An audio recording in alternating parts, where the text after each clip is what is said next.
Blue Water Day Spa. Of course, now I have been their endorser, one of their endorsers for many years, and I just love the relationship and the trust that we created together, the brand and myself as well, growing not just from a model, but then artista, now more focus on the business as well. A father of three little girls, so yeah. Alright, imagine since 2010. Yes, I have been here since 2006, but yeah, since 2010 we've been working together. Together with the Blue Water Days Blue Water Days family. Spa. Alright, so here's a question for everyone. So what keeps you coming back to Blue Water Days Spa despite your very busy schedules? Anyone can answer first. Ambience. The Sa ambience. services, ganda talaga ng... Eh, seryoso, kasi every time I go here, nare-relax talaga ako. Kasi hindi lang magaling yung mga therapist nila, and ang ganda rin ang ambience, di ba? I agree with that. Especially pagpasok mo pa lang, di ba, relaxing na with the scent. How about you, TJ? For me kasi, sulit talaga yung experience. Sabi nga David ambience, but the service at saka yung massage nila, talaga paglabas mo, you feel really recharged. Talaga nakakapag-recover ka. Lalo na kami, so line of work namin, pagod kami. So, masusulit talaga yun, kaya it's the experience itself. Experience. Sulit talaga yung pag-recharge na kailangan natin after a long tiring day. How about you, Janina? Well, I'm so grateful to be part of the Blue Water Days Spa family. Yeah, well done, and congratulations. Thank you so much. It feels like a full circle moment. I've known this brand since I was very young pa, and iconic siya kasi talaga. Ito lang yung spa here in the Philippines that has something like this, like a theater spa experience. And I actually love both, watching movies and having my body relaxed with massages. So, super perfect combo talaga siya. I mean, right, you get to do two things in one, get to relax, get to watch your favorite movie, and I'm just so happy I get to come back here more often now, especially, diba? And I really do vouch for it. Ako personally, I love having massages at least once a week. Sana, diba? Diba? Ayun na nga. So, ayun, nakaka-relax na siya. And also, ano ba, naka-good vibes din. Parang nalilimutan mo lahat ng kailangan mong gawin. So, may ganun. But sometimes you need that eh. Before you have more fuel, para magawa mo ang mga kailangan mong gawin in life. Right? So, yeah. I agree with that. Kailangan natin ng pause. No, Yes. yeah, take a break from everything. Yes. Now let's have Ellen. How about you? What keeps you coming back to Blue Water Days Spa? I mean, ever since I started dating Fabio, what is it now? 7 years ago. We've been going here. We've always been an endorser. I did my first campaign with them about 3 years ago with the kids. When the kids were very small. And obviously we have a very busy life, juggling work and family, taking care of the kids, and we still always find the time to come here, like we said as well, for the chance of recharging and energizing again, and the fact that, the ambiance is the way it is, and you can watch the movies, the kids love coming here as well, so it makes it easier to just do like a family thing also. So, we always, despite the busy schedule, we always, make time to come here and enjoy. Would you like to And add it's something? funny because the first time I came to Blue Water, I was introduced to the Swedish massage. Yeah, and then when I met Ellen, I was like asking myself, maybe she knows how to do Swedish massage. But then I realized she doesn't know, so it's another reason to keep coming back. I mean, just jokes apart, we just love coming here. It's been so many years coming to Blue Water. They're extremely professionals here who understand what they're doing, and also the staff, the way how they treat you from the moment you arrive until you go home. It's just like it just feels at home every time you're here. Plus, what David said a while ago, like you can't find a theater like this anywhere else where you can just come, relax, sit down, choose your favorite movie, choose your favorite shows, and just enjoy. Yeah. Alright, so now let's have the next question. So what's your favorite way to relax or recharge during summer? During summer, what's your favorite way to relax? Go to the beach and go to Blue Water Spa. Yes. Go to ano? After beach, no? Post-beach trip. Aircon pala. Malakas aircon dito, guys. So, may ganun. Malamig, no? Relaxing Malamig. talaga. Yes. How about you? Same, beach lang. Kasi for me, summer is my reset. So talagang pag summer yan, ready na ako mag-beach. Wow. Ready na ako mag-topless. Joke lang. Oo nga eh. Sabi ko kanina, patingin ng updated flyer, nagulat ako. Sabi ko si TJ. Pero at least na, after ko mag-beach, diretso agad ako dito. At saka mas maganda, marami kasi branch na rin ng Blue Water Days pa. So, malapit ako sa Manawe. So, sa Yes. Manawe ako lagi. Tapos pag dito ako sa Magriños, ayan, sa Ito. But again, sobrang sarap ng experience kasi after ko mapagod, yun na talaga. Sarap na ma-recover ka sa lahat. So, yeah, it's really a good thing. I'll go with it. Best way, no? After a beach trip, punta ka sa Blue Water Days pa for a massage. How about you, Ellen? Yeah, I mean the same thing. I love going to the beach and for sure coming back for massage, but also for the skin treatments that they do offer here as well. I love being in the sun, but being in the sun gives you, at least me with my Swedish fair skin, hyperpigmentation, and it just helps to go here and also look into the skin treatments to help even up the skin tone again after being at the beach. Perfect, the 5D laser treatment of Blue Water Days. I love that. How about you? Fabi? Yeah, I would say, of course, by being in the Philippines, definitely going to the beach during summer, just trying to enjoy and keep myself super active, surfing and doing other activities. But then, pag bumalik dito sa Manila, kailan na talaga pumunta sa Blue Water para mag-relax. Just, all those Yes. tension muscles that you had from the activities, you just try to relax and enjoy as much as you can and then be ready for the next activities. Yeah, so basically same kami lahat. Basta beach tayo na. Beach Sa at group the chat na massage. siya. Beach kami, tapos dito na kami mag-overnight. Masarap mag-relax talaga to recharge. Alright, I think the floor is now open for the media to ask questions. Yes, you. First, Jenko. Can you introduce yourself? Yeah, I'm Jenko. I'm from Business Lifestyle. Yeah, my question is for Ellen.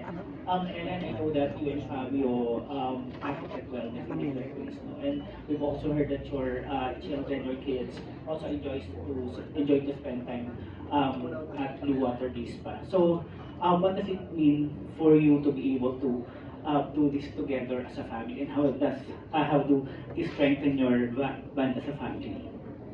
I'm gonna miss everything. Me and Fabio have always been very into fitness and wellness overall, like just the way that we go to the gym together every day.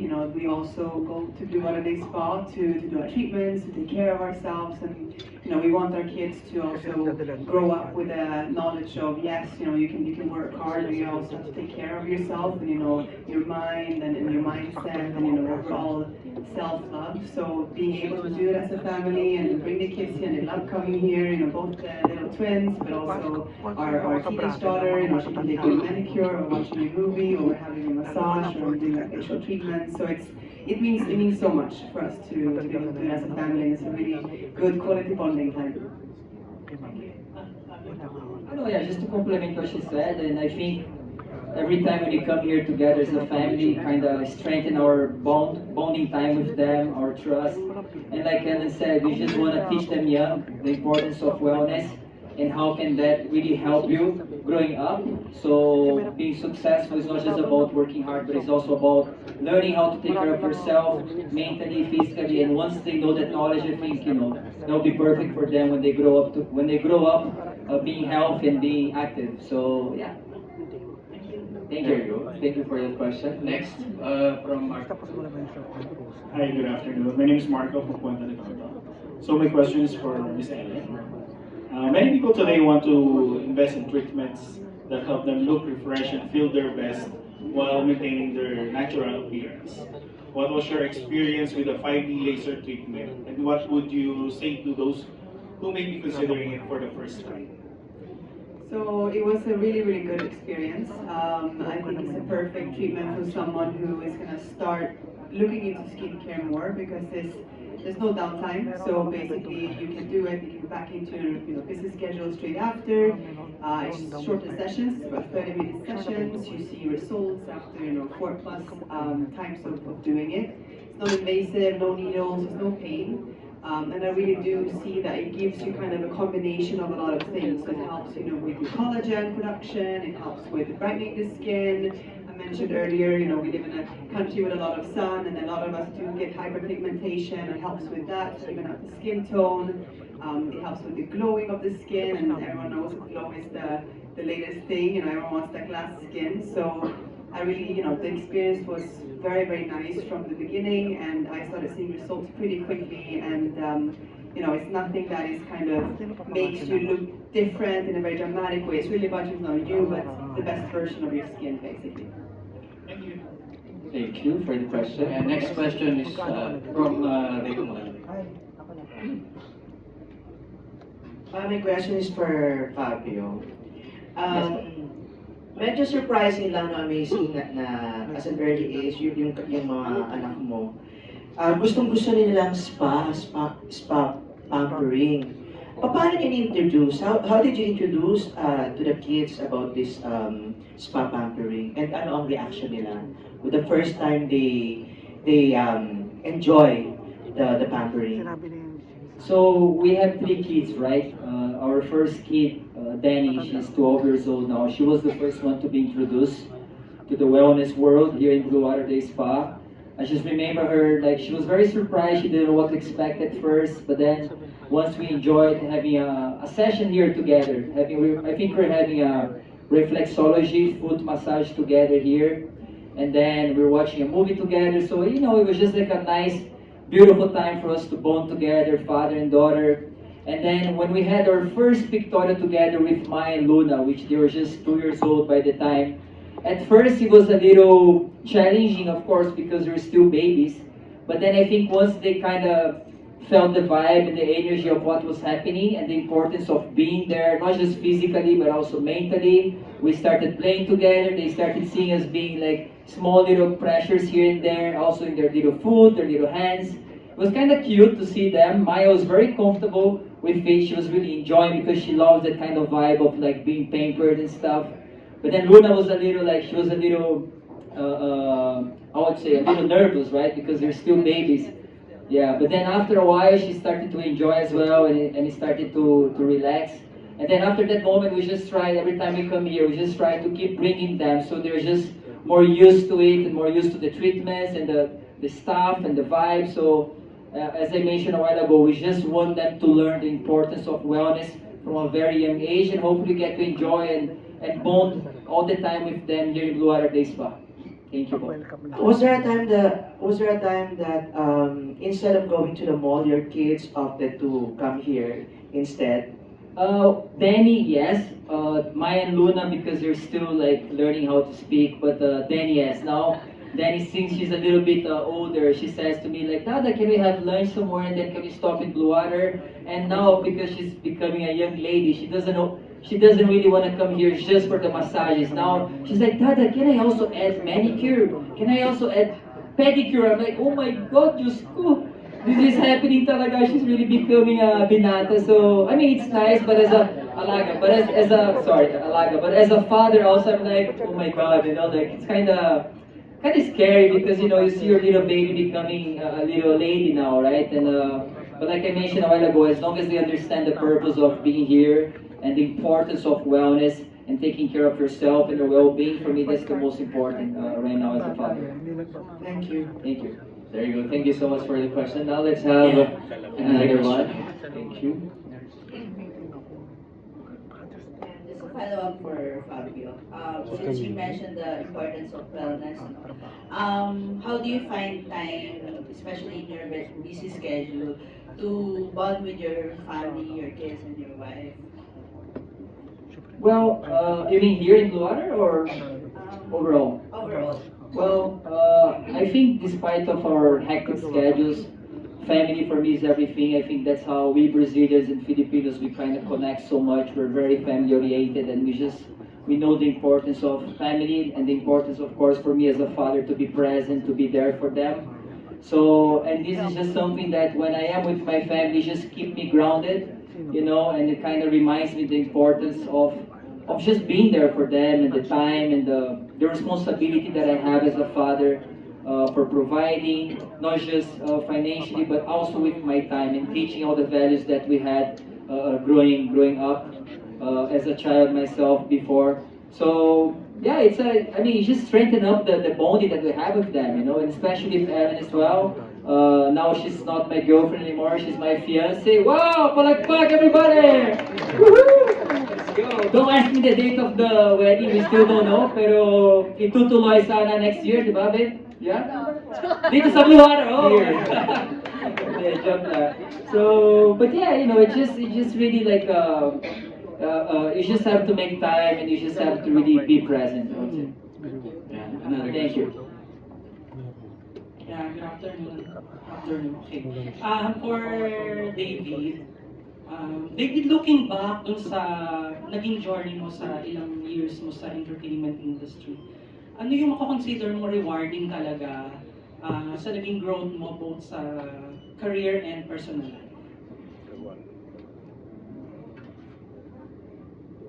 Okay. Joke lang. It's very rewarding for me professionally.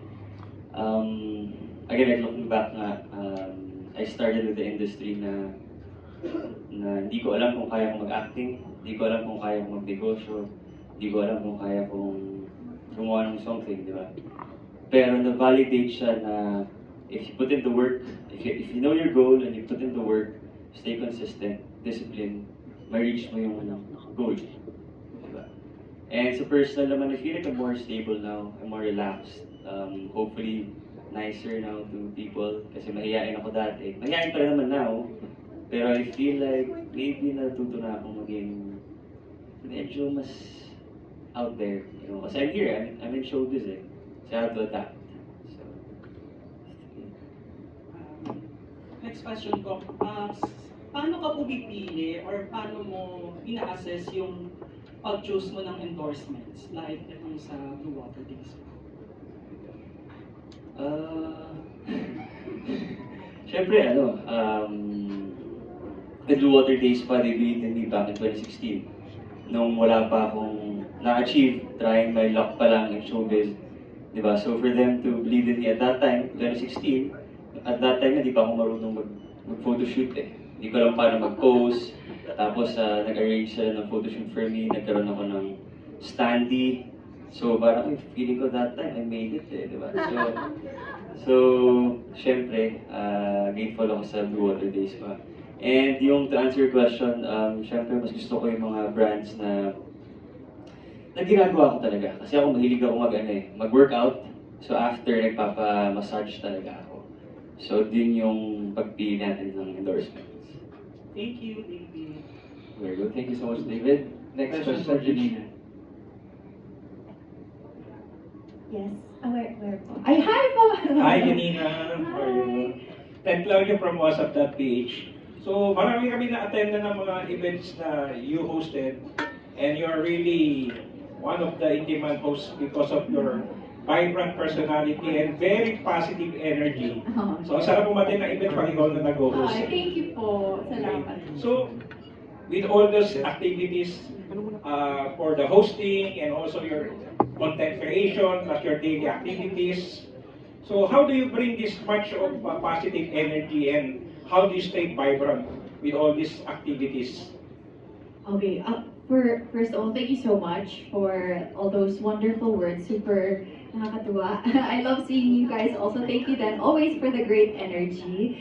And ako, kailangan ko talaga ng time to pause and unwind. As in yung walang magsistorbo sa akin, kailangan ko ng me time. Actually, whenever I'm out and about, baliktad ako ni David. Na pag nasa labas ako, kahit pagod ako from the house or pag on the way pa lang ako to the event, minsan parang kala ko low energy. Pero pag andyan na yung mga tao, parang doon ako nagkaka-energy. Yun. So, yun, natutuwa ako. That's why I love what I do. It's always so fun to meet new people, new personalities. Pero pag uwi, kailangan ko talaga ng time to parang dissociate, time na mag-isa muna ako at kailangan ko talaga ng pahinga. As in, kaya ko matulog ng sobrang tagal actually. Na parang normal pa ba yun? Pero kailangan ko talaga siya para ma-bring ko yung energy na yun. And of course, time to unwind. Siyempre, massages help a lot.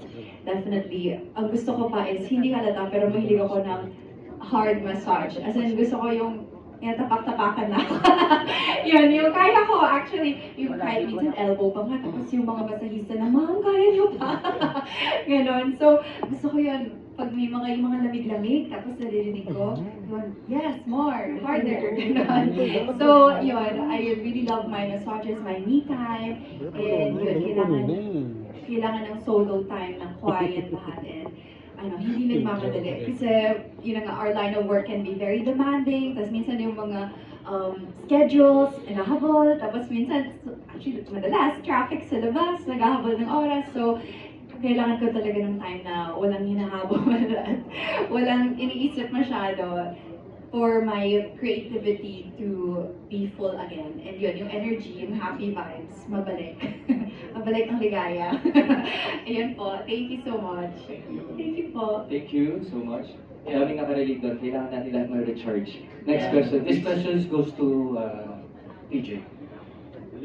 Hi, Close na. Fernando from